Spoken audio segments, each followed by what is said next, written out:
Bismillahirrahmanirrahim. Assalamualaikum warahmatullahi wabarakatuh. Pada kesempatan singkat kali ini, channel Sahabat Berkah akan membahas tentang 4 api di dalam kubur yang dipadam dengan 4 amalan. Bismillahirrahmanirrahim. Inilah 7 rupa mayat di dalam kubur yang sangat menyedihkan. Saat manusia meninggal dunia, maka seluruh urusan yang berkaitan dengan dunia akan terhenti. Manusia akan mengalami fase selanjutnya, yakni menjalani kehidupan di alam barzakh. Ternyata, selama menjalani kehidupan di alam kubur, rupa manusia akan berubah sesuai dengan amal perbuatannya semasa hidup. Ada beragam rupa manusia di alam kubur. Ada yang wajahnya berbentuk seperti babi hutan, perutnya buncit dan meletup. Ada yang berkuku panjang meliliti tubuhnya, dan ada pula wajah bersih dan tersenyum. Semua bentuk ini sangat berhubungan dengan baik atau buruknya perbuatan yang telah dilakukannya ketika seseorang itu masih hidup. Sahabat berkah yang dirahmati Allah, berikut 7 rupa mayat di dalam kubur sesuai amal mereka di dunia. Yang pertama, mayat yang wajahnya berbentuk babi. Wajah mayat menyerupai babi disebabkan karena semasa hidupnya orang tersebut tidak melaksanakan kewajibannya untuk salat 5 waktu dan tidak pernah merasa bersalah meninggalkannya. Padahal salat merupakan kewajiban utama seorang mukmin sebagai bentuk ketaatannya kepada Allah Subhanahu wa taala. Dalam sebuah riwayat, Nabi Muhammad SAW pernah bersabda, "Wahai para sahabatku, lihatlah keadaan orang yang meninggalkan salat. Di hari kiamat nanti akan dibangkitkan oleh Allah Subhanahu wa taala seperti babi hutan yang hitam." Yang kedua, mayat yang wajahnya berpaling dari arah kiblat. Selanjutnya adalah wajah mayat yang tidak mau menghadap kiblat. Jika rupa dalam kondisi ini, maka menjadi pertanda bahwa mayat tersebut semasa hidupnya selalu melakukan perbuatan syirik kepada Allah.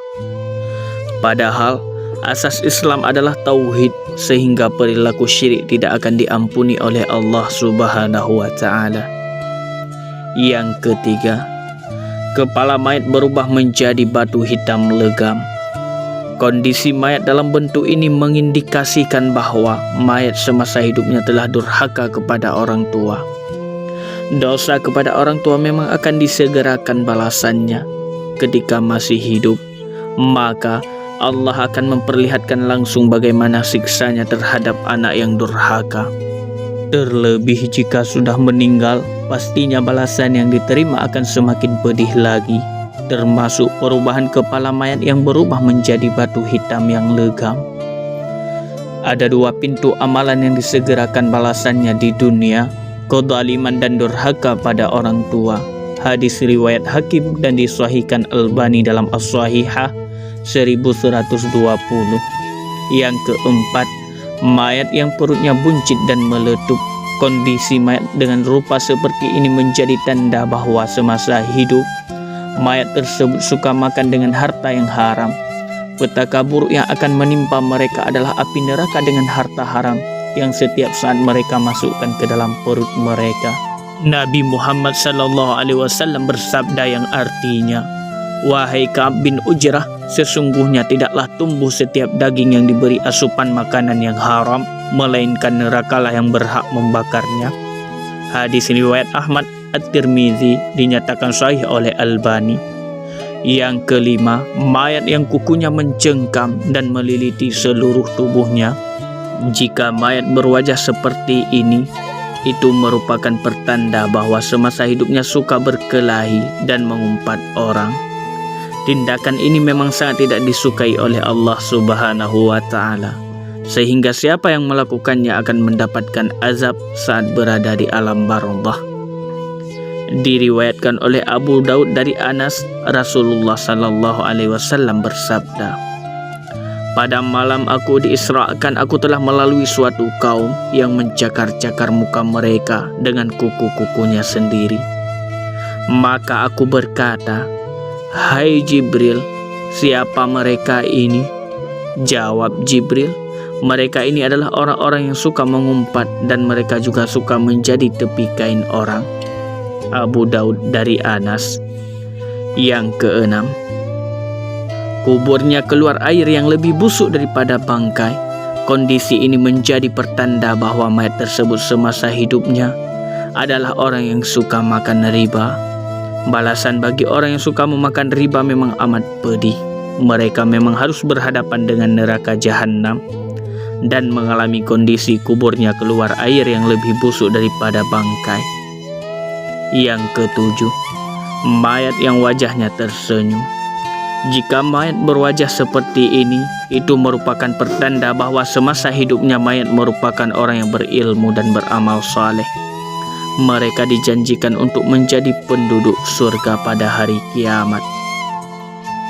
Akan diberikan nikmat, sedangkan orang yang tidak mampu menjawabnya akan diberikan siksa yang sangat pedih. Rasulullah sallallahu alaihi wasallam pernah mengajarkan doa agar kita selamat dari azab kubur dan siksa kubur. Allahumma inni a'udzubika min azabi jahannam wa a'udzubika min azabil qabri wa a'udzubika min fitnatil dajjal wa a'udzubika min fitnatil mahya wal mamat. Yang artinya, ya Allah, sesungguhnya aku berlindung kepadamu dari azab jahannam, dan aku berlindung kepadamu dari azab kubur, dan aku berlindung kepadamu dari fitnah dajjal, dan aku berlindung kepadamu dari fitnah kehidupan dan kematian. Sahabat berkah dirahmati Allah, 4 api di dalam kubur yang dipadam dengan 4 amalan. Riwayat dalam kitab Jauhar Mauhub, apabila dihantarkan mayat ke dalam kubur akan datang kepadanya 4 api. Yang pertama, api akan dipadamkan oleh salatnya. Api kedua akan dipadamkan oleh puasanya. Api ketiga akan dipadamkan oleh sedekahnya. Api keempat akan dipadamkan oleh sabarnya. Sahabat berkah yang dirahmati Allah, semoga akhir hayat kita semua dalam keadaan husnul khatimah. Amin ya rabbal alamin. Sekian, semoga bermanfaat, khususnya bagi saya pribadi dan umumnya bagi kita semua. Akhirul kalam, wassalamualaikum warahmatullahi wabarakatuh.